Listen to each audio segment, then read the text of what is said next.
Okay, well, new week. Obviously, coming to the last third of the season. Excited about the matchup. Excited about being home. Short week, so we're playing the game on Friday. So, got to spend some time on corrections, but got to get moving on our opponent with East Carolina coming into town. Really good team, well-coached team, and a lot of good athletes. They can do a lot of things on offense, defensively. They're tough up front, and so. And they're a really good team all over, and so all three phases do a great job. They had, I think, beginning of the year they had a chance to beat NC State, and probably should have had it. They had a field goal to win it. So this is a really good team. Just I think it comes at a good time for us right now. So they have our attention. We don't really have time to feel sorry for ourselves. Got to get rolling and working hard and show that we can get back to our identity of who we are. So. Take any questions you guys have. Jared, go ahead. Kalani, you mentioned after the game that you needed more disruption, and that, we've talked about it before, and a lot of the defensive strategy has been on disruption on the coverage side, but it seems like teams have caught up to that, and there have been a lot of long drives. What needs to happen to create more disruption now? Yeah, just got to get stops, and I think if we tackle better and play fundamentally sound. The problem that we've had is there's been breakdown in execution, and that falls on the coaches demanding it and getting the right guys to do it. So that's we simplified the scheme a little bit so we can play and kind of to me to see where we need to add certain players, but also where we need to make corrections. And a lot of it is sometimes it's personnel, but sometimes it's coaching. We just got to get more out of our guys and have the certain standard that we want them to deliver. So D-line wise, getting the disruption is getting knocked back up front, getting to the quarterback in the pass game, and getting more TFLs in the run game. And that's making it easier for our guys to, our backers, the next level guys, to be able to see the same gap, the same hole that the running backs see, and they can fill that. So that's what it comes down to when we're talking about disruption. I think. At the beginning of the game, we were doing some good things up front. Even though I think, looking at Liberty, they started to take shots, and that happens when you're playing man coverage. You just have to deal with it and just have to cover. That's part of being a corner in this defense. Leanne, go ahead.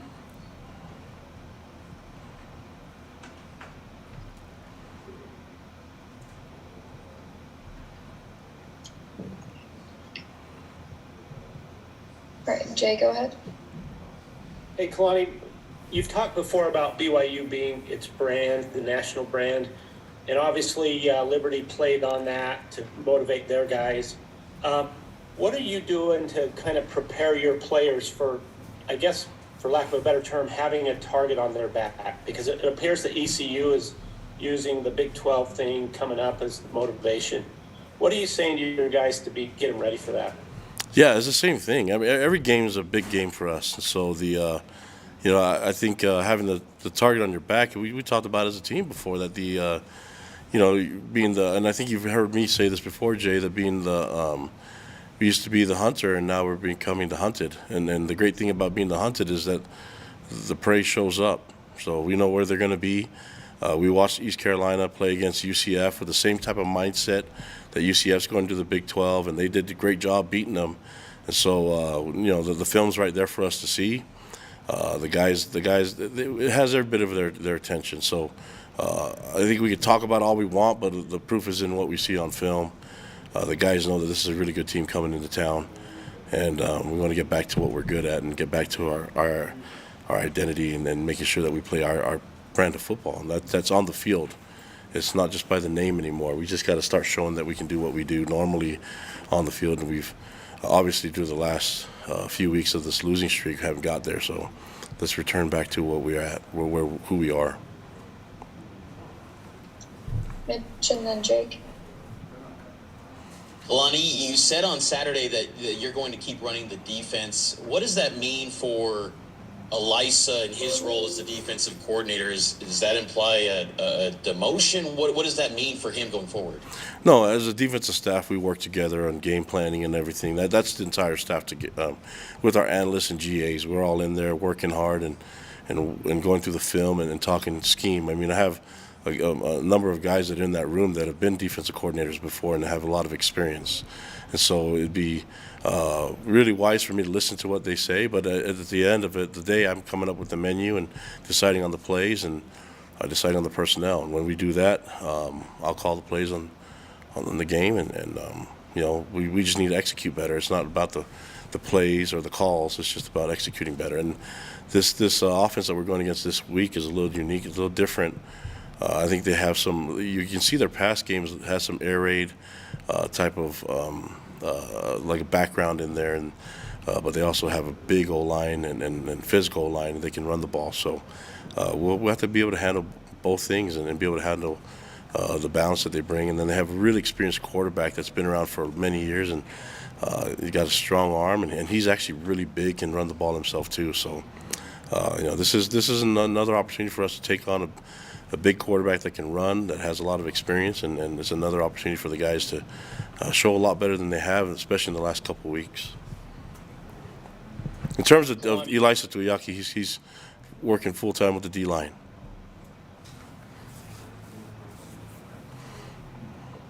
Kalani, during the broadcast on Saturday, the announcer was saying that you guys held what they called tackling school during practice last week. Can you explain what all that entailed for your guys in practice? Well, it's hard to get everything shifted in 1 week's work, but that's something that if we want to get better at tackling, we have to do it. So it's working on the fundamentals a lot and making sure that our guys are in better position to do that. It still wasn't good enough from what I saw on film, but I don't know one way, and that's to work through it. And it's going to be hard, especially in the short week, but we just got to hit and got to tackle. And the only way to practice it is to actually go through the motions of it. Kevin and then Jared. Hey, Kalani, do you think over the offseason, I know you guys had a lot of injury prevention things and not tackling as much in the offseason. Do you think that had any effect this year on some of the tackling issues that have come up in the first couple of weeks, 8 weeks this season? No, because we tackled enough. I mean, I would say the mindset of that wasn't really just to not tackle. We scrimmaged. We did a lot of different things that had some live work and did some tackling drills. I mean, there's moments where you could play a live scrimmage and never really have an opportunity to make an open field tackle. So we generate those. We basically manufacture those opportunities to put our guys speed and space and make those tackles. And when it comes down to it on game days, executing and making sure you're using proper technique. And when you go against really good teams that are good at breaking tackles, that's what I talk about the fundamentals. It's tackling. It's being in a good position to tackle, taking the proper angles and making sure that we don't give up big plays. And then with the other 11 that are the other 10 that are in the area, but that one making the play is huge. And then it's avoiding blocks but beating blocks, getting to the tackle. And then on the offensive side, is breaking tackles, staying on blocks, and getting knocked back. And that's we need to do that better as a team. It comes down to the fundamentals, and was not good enough. And we'll try to get even better at it this week. Kalani, you know that when a team goes through losing streaks and you have passionate fans, they're going to start calling for scheme changes, play calling changes, coaching changes, all sorts of things like that. That's just what happens naturally. You've said before that you like the fact that they care that much. What's your message to them right now? Yeah, I love them. I love our fans, and I know they have high expectations and committed to getting it fixed and getting it better. I mean, we have not played good enough to our ability, and that's what I plan on getting done soon. And then, but I appreciate all the fans that have been super supportive and positive with us, and we'll keep working. These young men care about this team, care about the game of football, and they're going to work really hard this week to try to get it done. Mitch and then Jake. Kalani, kind of just following up on that, have you considered at all in-season staff dismissals at all, or is that not an option for you? Or coaches kind of coaching for their job at this point? Yeah, I've never done in-season dismissals. And I think I mentioned before, we need all hands on deck, and I know that I have a responsibility here as the head coach, and that is keeping in mind what our fans want and what our players need. So yeah, I'm aware of everything. You know, but what I'm really focused on right now is the adversity that's happening and the growth that can happen from it. We can really become better because of this, and I think it's going to make our program even better. And that's the approach I have on it. We're going through some tough times right now, and what tough times does is it exposes a lot of things, and not all of that's negative. So there's some really good things that we can see from, good things that we can build on, but there's also some things that we can eliminate, and sometimes the distractions are part of that. But my goal is still try to make everybody happy, and that's what I'm going to try to get done. Kalani, how important is it, in your mind right now, for your guys to have some sort of confidence? Are you trying to do anything in practice to build them up? Like, what are you trying to do to get them thinking that they can go out and win a game on Friday? Yeah, I mean, we've done some really good things in the recent past that show that they can be confident in a lot of different ways. You know, even things from last year to this year. And so I think we focus on that and to focus on the things that we've done even good. I mean, obviously the game didn't go well, but look at some of the things that the players have done well in the past 3 weeks and build off of that. I mean, that's confidence is not just momentum built. You know, it's who you are and what you're about, and have confidence in yourself that you're doing all the little things on and off the field to get it done. And I think you can have more confidence going into a game, knowing that you've exhausted all your energies in the preparation. And that's what I'm going to plan on getting these guys to do is whatever they thought was the good preparation that we've had. You can't just come to the building and think that that's enough, where you watch film and you go through meetings and you go through practice. There obviously needs to be more, and if you've been doing more than that, then let's do even more than that. So and that's coaches, staff, and players. We can really exhaust ourselves in the work and get completely busy with it. And I only know one thing, that's to work hard, and we can work even harder. Let's just do it. And then you go into the game with a lot of confidence, knowing that you outworked your opponent and you worked to your fullest getting ready for this game. Jay and then Kevin. Kalani, as far as bringing Chaz Ayu back, it's assumed that he's going to only play 4 games so he can redshirt. Is that assumption correct? Yes, And that's the plan. Okay, so 4 games and no more. Okay, and then also, do you expect any guys back that maybe we haven't seen in the last couple weeks on Friday? You know, when it comes to the injuries, I don't know all that. I mean, I think probably know more later today, and probably have more information for you tomorrow and the next day. But we're hoping on some. One that comes to mind is Gunner. We're hoping that he'll be ready. But we'll have a final say probably next couple days. Lonnie, on the offensive line, I'm curious, is Connor Pay hurt, and what is the situation with Connor right now? No, he's not hurt. We're going through competition in every position, and so that's, leave it to A-Rod and Coach Funk and those guys to get the guys on the field. Mitch, go ahead. Kalani, how much of Jaron Hall's struggles on Saturday do you chalk up to, him navigating this shoulder injury that he's dealing with after that late hit he took against Arkansas? How much did that impact, you think, Jaron's play? I don't know. I obviously he didn't play the best that he can, and so it's got to have some kind of part of it, So, but he's a tough kid, and we're hoping that he can be more ready this week than he was last week. So, and I know he's excited to get back on the field again and show better this week than he did against Liberty. We'll take last question from Jake. Yeah, Kalani, you talked a little bit about what you expect to see from East Carolina. I just wanted to get kind of your thought. Holden Ahlers, their quarterback, as you mentioned, is a long-time college player, but what do you see from him in particular?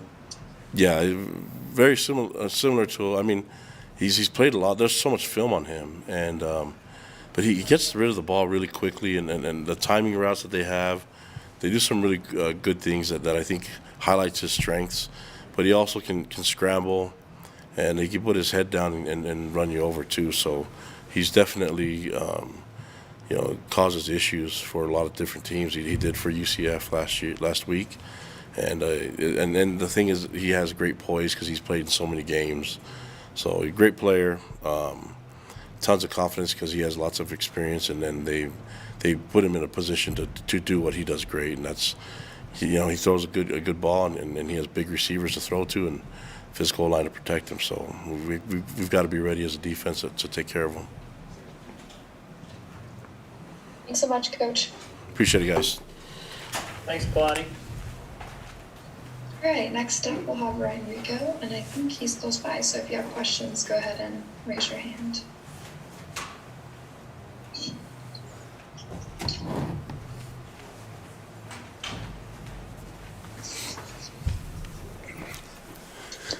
Ryan, how's it going? Oh, I'm doing great, thanks. How are you guys doing?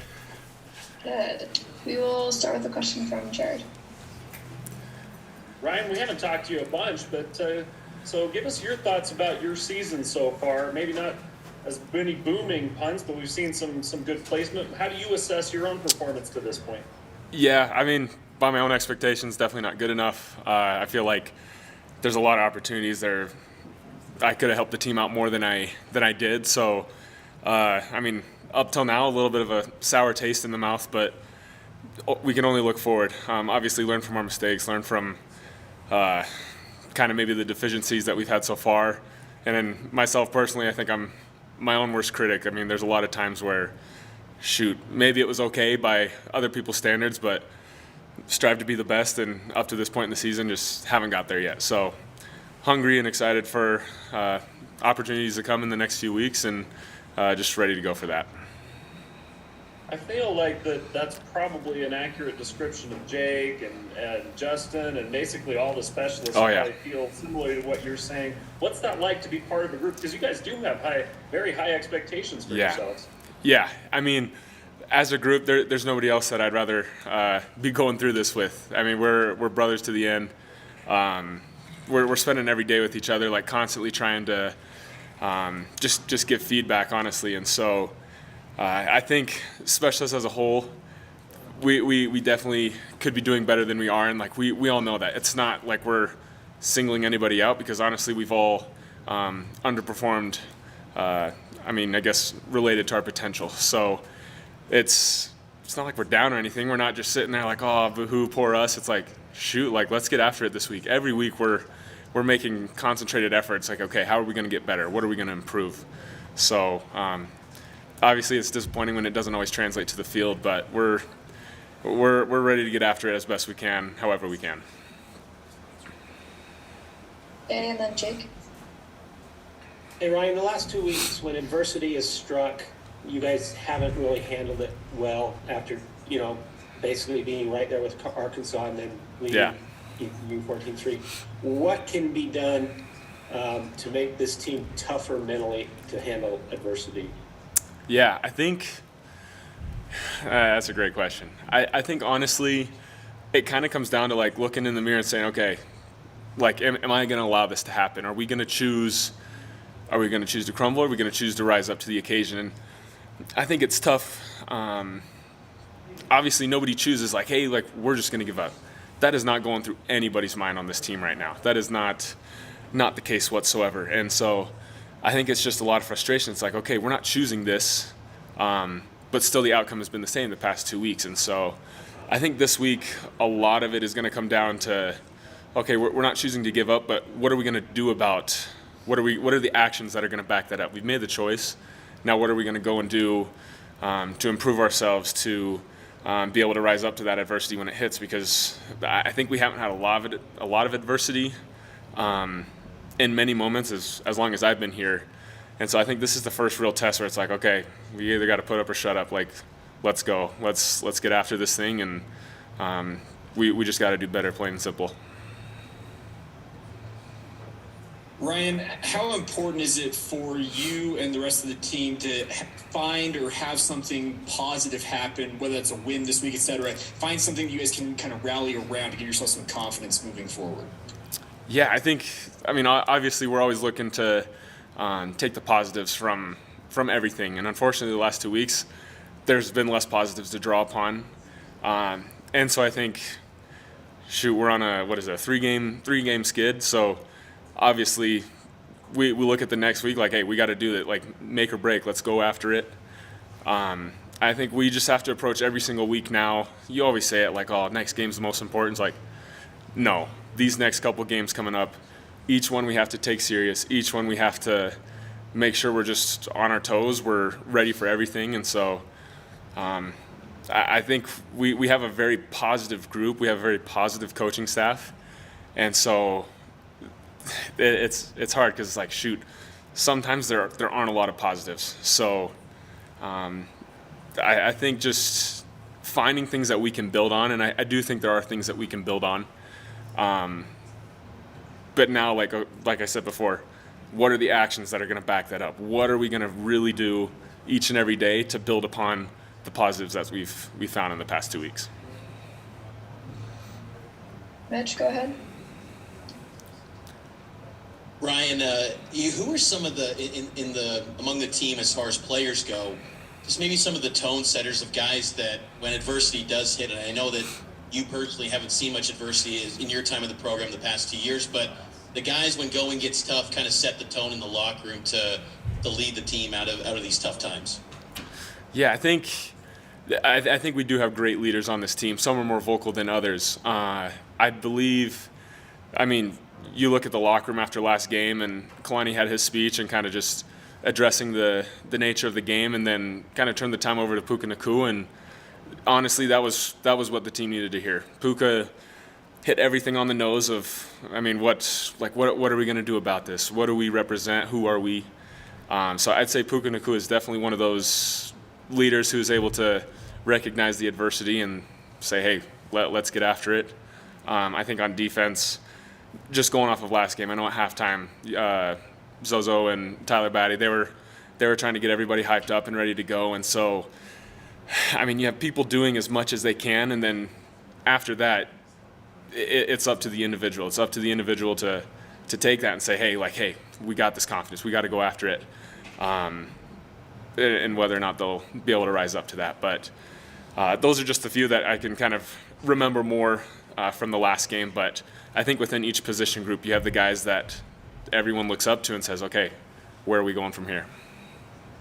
Thanks for that. I wanted to ask just another question real quick to you. How would you assess how you played thus far this season? I know you've got more work, almost as many punts as you did 2 years ago. Yeah. So a little bit of work this year. How would you feel like your personal growth and development so far? How would you assess how you played?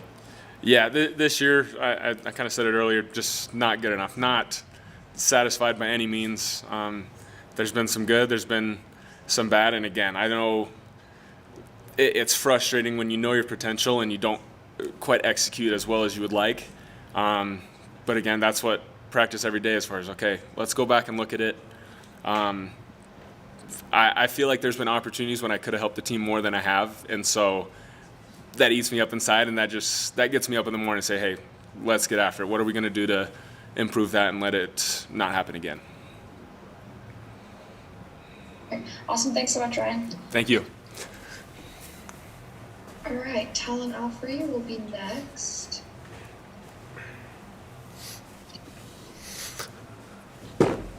Talon, how's it going? Good, how's it going? Great. All right, questions for Talon. Jared, go ahead. Talon, this defense is obviously getting a lot of heat, just haven't been able to get off the field in 2 straight weeks, giving up a lot of points. What has to change right now, and how do you approach it to try and turn this ship around?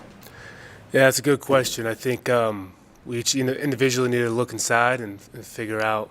I don't think there's just one problem that there's one solution for. I think there's lots of things that we need to fix, and it's going to be a lot of reevaluation and introspection for each player, and trying to figure out what we can do to be better.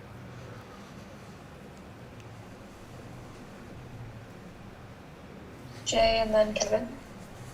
Talon, Liberty used kind of BYU's prominence nationally, their national brand, as kind of a motivating factor. How do you guys react to that, and how are coaches preparing you guys to play with the so-called target on your back? I mean, BYU, we know, it is a national program, and we have a lot of reputation out there and nationwide fan base, and so they just help us remember that it's an honor to play for BYU, and just express gratitude to all the people that helped us get here.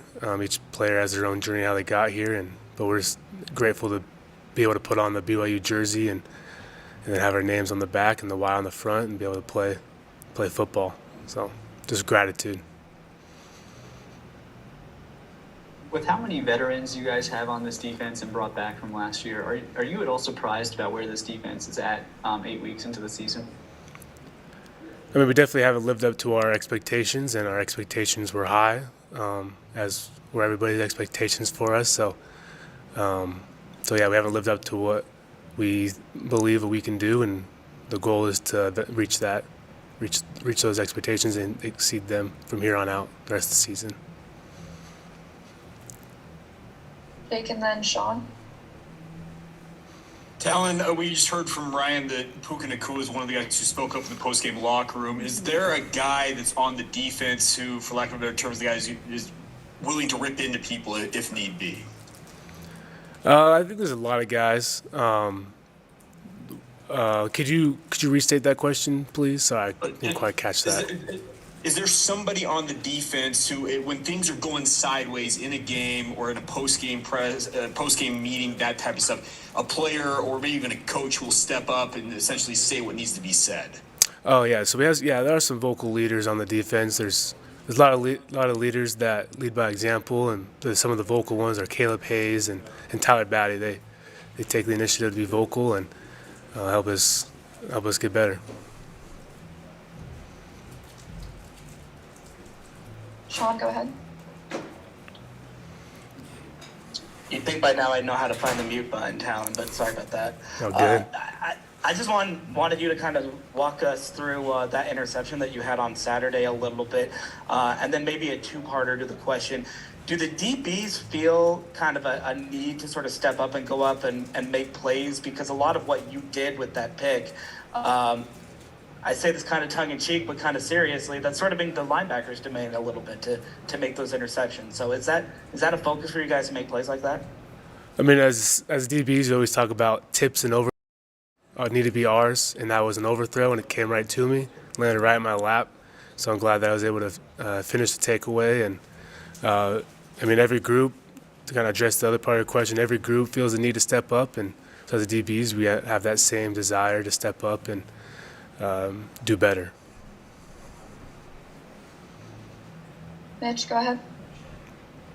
Yeah, Talon, first off, thanks for doing this under tough spots. I think it's your first time doing this, so I appreciate you doing this.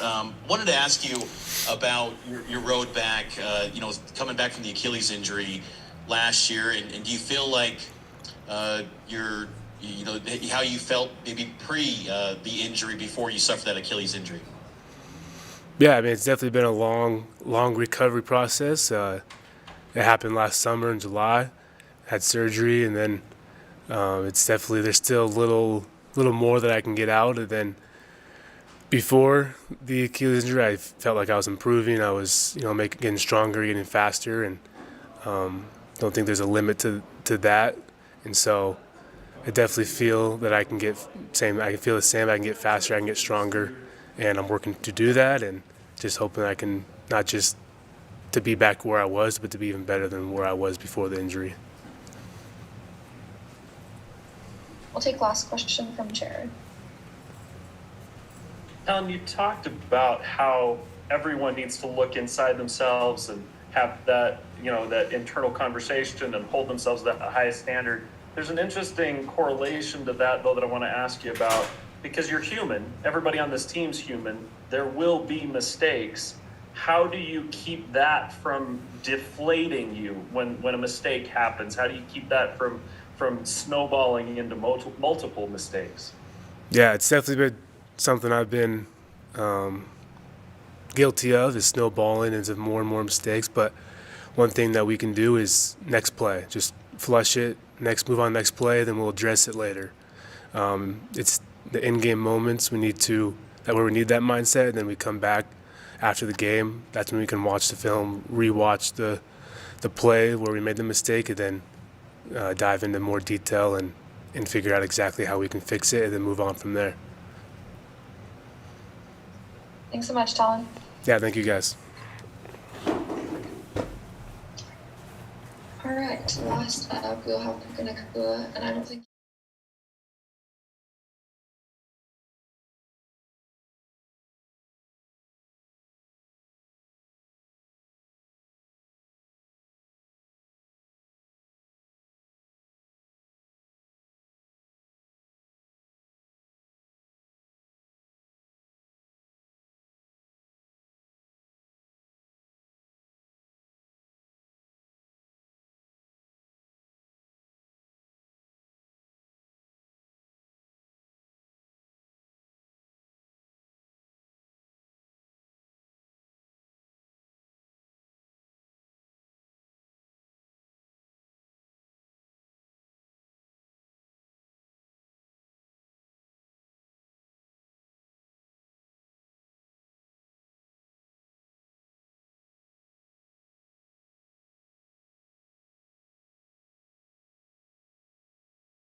Been through this before, you've been through losses and negative things. You know that a lot of times fans, their knee-jerk reaction is, hey, change the play calls, change the coaches, blow everything up.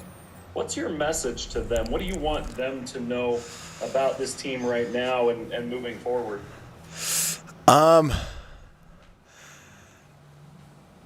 It's hard. I coming back in. It's weird because it's something that I can't necessarily explain all the way through because the fans don't have the opportunity to be in the locker room. We had a morning lift with our whole team this morning, and it brought a smile to my face. As much as we never wanted to. The objective is to never lose on Saturday. That's never what any game plan or anything that we try to do during the week is to make sure that we would obviously want to set us up to lose, but to come back in on Monday and just to see all the guys, it's a good pain in the weirdest sense of feeling the hurt for everybody of the guys who are injured, the guys who have bumps and bruises. We're getting late in the season, and obviously just coming off a loss that's never our goal. But to feel the energy of something that, I don't know, we've kind of been going through the mud. Obviously, we've lost 3 games in a row now, and it feels like everybody who is supporting us can feel the mud that we've been kind of stuck in. But I don't have anything like a one-liner that I wish could make everybody feel easier. I wish that my mom tried to give me some, but nothing that really stuck or kind of hit home for our game plan. But the guys in the locker room, everybody felt it. It's something, I don't know. I don't have the right words to put on it exactly, but I know that seeing the guys at our morning lift this morning, there was a different kind of bounce and energy, and obviously that's what you want. And coming off a loss, but I wouldn't necessarily say the word love, but there is learning. There is love and learning, but love has many different forms. Sorry for my rant. Puka, are you taking on the role of maybe being the toad setter, the leader of this team to get you guys out of the mud? I think so. We have obviously we have the captains on our team and the leaders in our each position group, but I feel like I've been blessed with the opportunity to be a captain on this team, and that's something that not everybody has the opportunity to be, but that means that eyes are on me consistently, and that's something that I need. I always remember, and I'm honored to be in that position with all 125 of my teammates, my brothers out there. And I got to continue to do a better job of making sure that our energy levels, our consistency levels, my consistency levels are there. Everything that we need to do, there is a standard set. There is a bar that has been set before us, whether it was last year or at the beginning of the season, or things that we're changing going throughout the season. There is no one fine line of kind of what a good football season is supposed to look like, or what our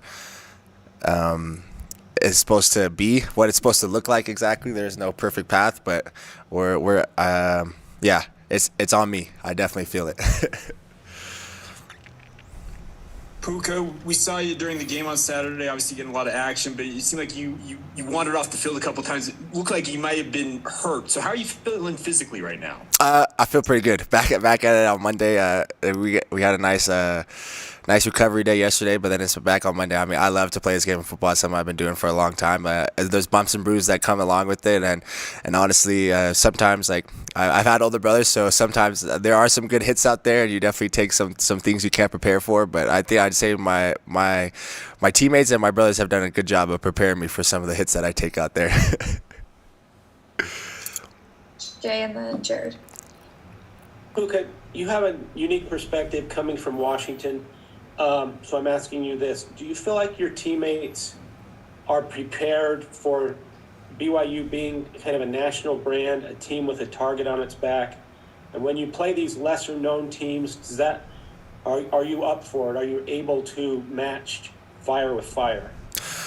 I think so. I think it's something that I had the opportunity to kind of talk to the guys after the game. Was something that, I mean, not there's a lot of people that want to wear that Y on the front of their jersey and come out there and have the opportunity to have 60,000 people cheer for them in the Vel Edwards Stadium, or whether we're traveling to Lynchburg, Virginia.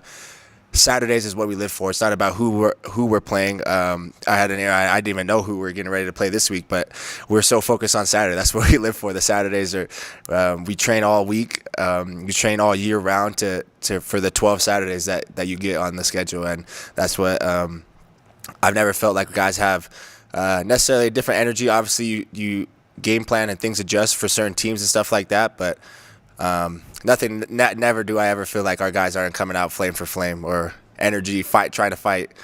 Like our guys are ready to fight.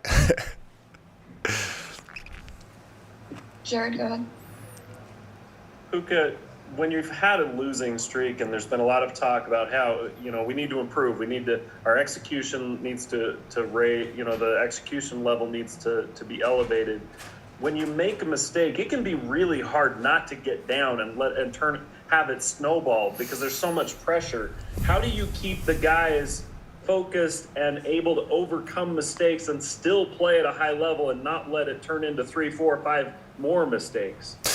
Yeah, I think you kind of hit on it right there. Is like when a series, I think of our first series in the game, we had a third down play where we called a screen pass to me, and I caught the ball and I didn't get the first down, and I could have just stuff like that. When I think about it, is like that I could have let that play been the downfall for me the rest of the game. Of our very first drive, they come to me on a third down, and being a veteran guy on the team, a captain, third downs and being a wide receiver, third down is where we live. We plan to make our money. That's where the ball is given to us in those situations, so we can make plays to further sustain the drive. And I didn't make that. And it's in the game. It's always there's another play. You never want to. You want to be so laser focused in on one play, so you can execute that one job, but. After that, whether you get that play done right or wrong, they're in the game. You have luckily we get a chance you get to correct that wrong. So that's one thing, is the consistency of correcting the wrongs, and hopefully we continue to minimize our wrongs. But the guys, the consistency of doing the job and the assignment that we're asked to do is something that. I know it happens every Saturday. It's execution is the name of the game. When we're flying back home, and I'm watching Alabama in a red zone situation when they're up 24-0, and Nick Saban's still yelling at their team because they had a false start, a holding call that pushes them back in the red zone. Those are some of the same situations that we end up with, a holding call or something like that. But one play doesn't define the whole game, and you can't let that one play define how you're going to react for the rest of the game. And one play, as much as it may feel like it may feel like a burner or like the heartache that's going to put the team away, there are a lot of other things that have to fall in place for your one great play or your one missed assignment. There are a lot of other things in that play that maybe other people don't see that you get a chance to correct, and your teammate has a chance to hold you accountable for making sure that you're doing those things out there. Thanks so much, Puka. Adios. Go Cougs.